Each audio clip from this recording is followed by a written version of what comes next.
15ই August থেকে রাজ্যের প্রায় 1.5 কোটি মহিলারা প্রতি মাসে 2000 টাকা করে পাবেন।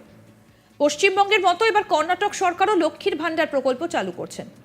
বুধবার কংগ্রেস সাংসদ রণদীপ সুরজেওয়ালা বলেছেন, কর্ণাটক সরকার 15ই আগস্ট থেকে রাজ্যের প্রায় 1.5 কোটি মহিলাদের প্রতি মাসে 2000 টাকা করে দেওয়া শুরু করবে। 15 থেকে 20 আগস্টের মধ্যে টাকা সরাসরি মহিলাদের ব্যাংক অ্যাকাউন্টে স্থানান্তর করা হবে। 2021 সালের বিধানসভা নির্বাচনের আগে রাজ্যে লক্ষ্মীর ভান্ডার প্রকল্প চালু করেন মমতা বন্দ্যোপাধ্যায়। এই প্রকল্পের অধীনে রাজ্যের অসংরক্ষিত মহিলারা 500 টাকা এবং সংরক্ষিত শ্রেণীর মহিলারা মাসে 1000 টাকা করে পান। পশ্চিমবঙ্গে প্রকল্পের ব্যাপক জনপ্রিয়তা দেখে কর্ণাটকের ভোট প্রচারে তাকে হাতিয়ার করে কংগ্রেস। তবে 500 নয়, মাসিক 2000 টাকা ভাতা দেবার প্রতিশ্রুতি দেন তারা। তবে যে ঘটনার কথা বলছি, এটা ছিল বিধানসভা নির্বাচনের আগে দলের 5টি প্রতিশ্রুতির মধ্যে একটা, যা এখন সম্পূর্ণ করা হচ্ছে বলে জানা গিয়েছে। আসন্ন লোকসভা নির্বাচনের প্রস্তুতি নিয়ে এই বৈঠক হয়েছে। কর্ণাটকে 28টি লোকসভার আসন রয়েছে।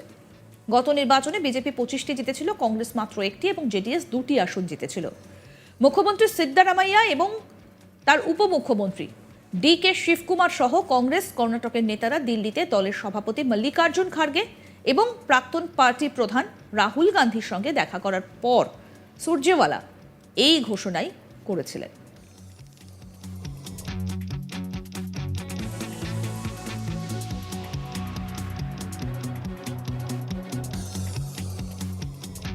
পনেরোই আগস্ট থেকে রাজ্যের প্রায় 1.5 কোটি মহিলারা প্রতি মাসে 2000 টাকা করে পাবেন।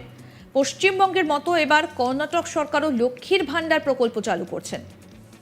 বুধবার কংগ্রেস সাংসদ রণদীপ সুরজেওয়ালা বলছেন, কর্ণাটক সরকার 15ই আগস্ট থেকে রাজ্যের প্রায় 1.5 কোটি মহিলাদের প্রতি মাসে 2000 টাকা করে দেওয়া শুরু করবে। 15 থেকে 20 আগস্টের মধ্যে টাকা সরাসরি মহিলাদের ব্যাংক অ্যাকাউন্টে স্থানান্তর করা হবে। 2021 সালের বিধানসভা নির্বাচনের আগে রাজ্যে লক্ষ্মীর ভান্ডার প্রকল্প চালু করেন মমতা বন্দ্যোপাধ্যায়। এই প্রকল্পের অধীনে রাজ্যের অসংরক্ষিত মহিলারা 500 টাকা এবং সংরক্ষিত শ্রেণীর মহিলারা মাসে 1000 টাকা করে পান। পশ্চিমবঙ্গে প্রকল্পের ব্যাপক জনপ্রিয়তা দেখে কর্ণাটকের ভোট প্রচারে তাকে হাতিয়ার করে কংগ্রেস। তবে 500 নয়, 2000 টাকা করে ভাতা দেবার প্রতিশ্রুতি দেওয়া হয়েছিল। এটা ছিল বিধানসভা নির্বাচনের আগে দলের 5টি প্রতিশ্রুতির মধ্যে একটি, যা এখন সম্পূর্ণ করা হচ্ছে বলে জানা গিয়েছে। আসন্ন লোকসভা নির্বাচনের প্রস্তুতি নিয়ে এই বৈঠক হয়েছে। কর্ণাটকে 28টি লোকসভা আসন রয়েছে। গত নির্বাচনে বিজেপি 25টি জিতেছিল, কংগ্রেস মাত্র 1টি, জেডিএস 2টি আসন জিতেছিল।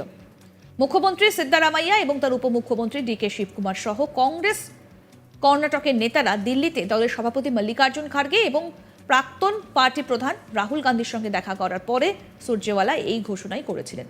অর্থাৎ সামনেই রয়েছে লোকসভা ভোট, আর লোকসভা ভোটের আগে প্রত্যেকটা দলই নিজের মতো করে স্ট্র্যাটেজি ঠিক করে সেগুলোকে নিয়ে ইতিমধ্যেই ভাবনা চিন্তা শুরু করে দিয়েছেন, কারণ ভোট যে বড় বালাই।